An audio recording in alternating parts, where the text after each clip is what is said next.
Hello po sa ating lahat. Ito po ay panawagan sa lahat po ng nagmamahal at sumusuporta ng mga OFW kay dating Pangulong Rodrigo Roa Duterte na magkakaroon po tayong lahat ng remittance strike starting po sa March 28 sa kanyang birthday.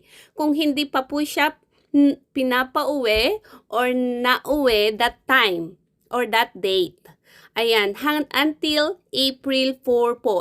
Sana po ay isabihin rin po ninyo ito sa iba at hindi po ito sapilitan para lang po sa mga nagmamahal at sumusuporta sa dating Pangulong Duterte at para isabihin natin sa buong mundo at ipahayag natin sa gobyerno natin na nararapat pong pauwiin ang butihing presidente lalo na po before ng kanyang kaarawan.